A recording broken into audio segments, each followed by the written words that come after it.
Question number 6, Grant Robertson. Thank you, Mr. Speaker. My question is to the Prime Minister.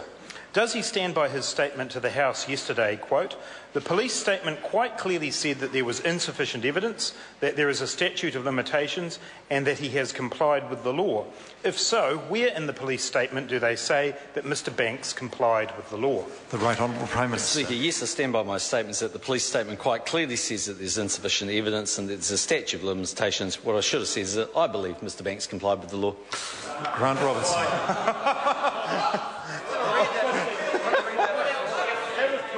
Supplementary question, Mr. Speaker. How does submitting a false return, which the Prime Minister acknowledged Mr. Banks did, constitute complying with the law? The Right Honourable Prime Minister. Well, Mr. Speaker, no charges have been laid against Mr. Banks. Grant Robertson.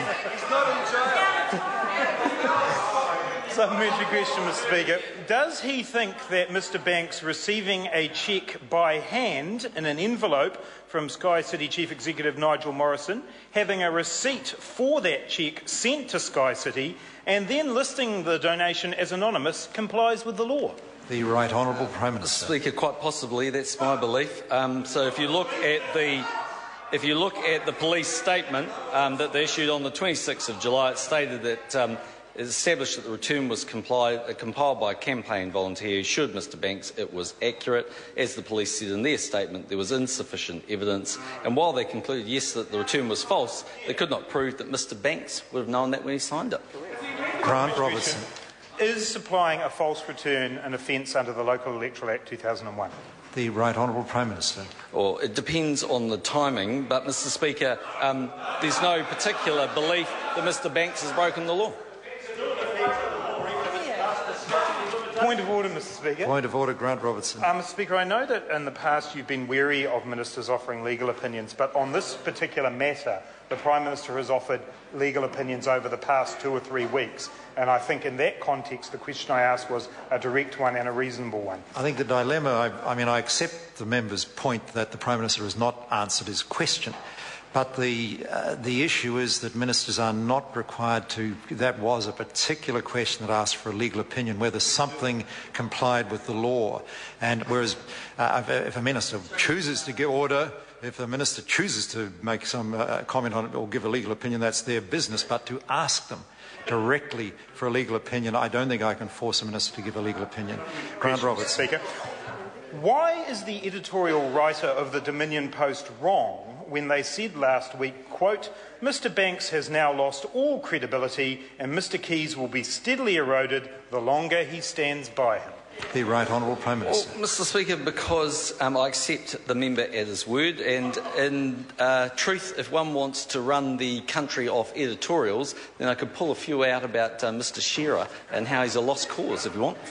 The Grant Robertson. Why does he not accept the sworn statement of Greg Towers that Mr. Banks told him on 8th of February this year that he could not help .com because of the election support? The Right Honourable Prime Minister. Well, Mr. Speaker, as I said the other day, support can take various forms, and Mr. Towers, as I saw in the Dominion Post, also said that he was unaware of any donation from .com to Mr. Banks. Grant Robertson. Why is he continuing to protect Mr. Banks when sworn statements from the Chief Executive of Sky City and a senior partner at Simpson Gresson showed that he lied to the New Zealand public while he was a Minister of the Crown?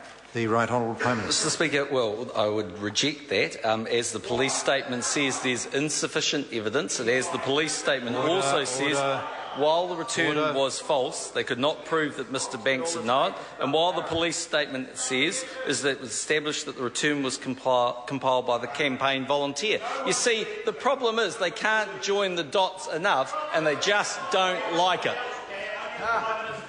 Is it point of order, the Right Honourable Winston? My point of order is, sir, that it is extraordinarily unusual for a minister in this House or a member to be accused of being a liar or to have lied, and for you to do nothing about it from the chair. Well, that's extraordinary. I've never seen that before.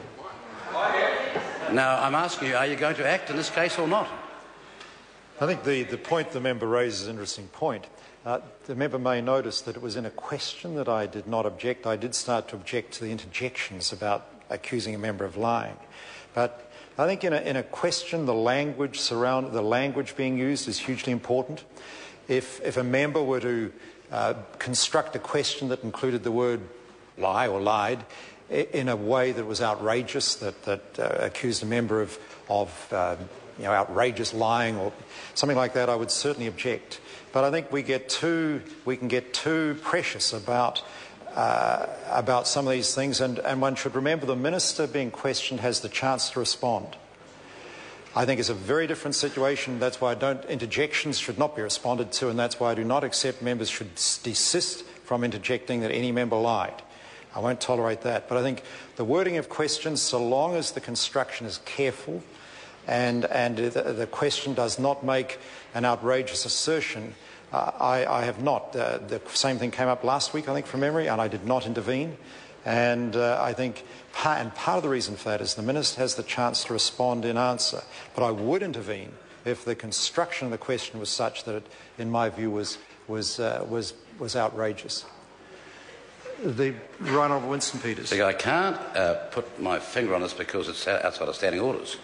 But if a member of this House is not in a position to defend himself, then surely it behoves somebody in this House, including perhaps you, to do that for him, if it is capable to be done, which is my point.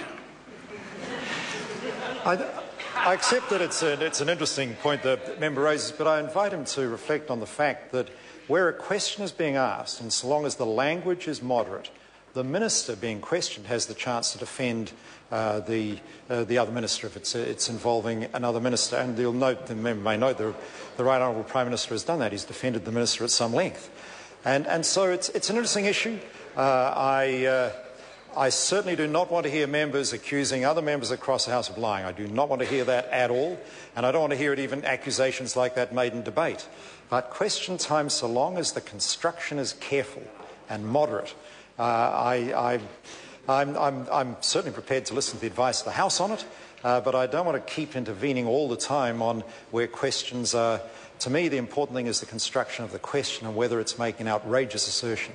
I mean, there seems to be, where there are questions around the accuracy of information, certainly in this particular document that's at question here, there seem to be some arguments around whether or not the information is accurate.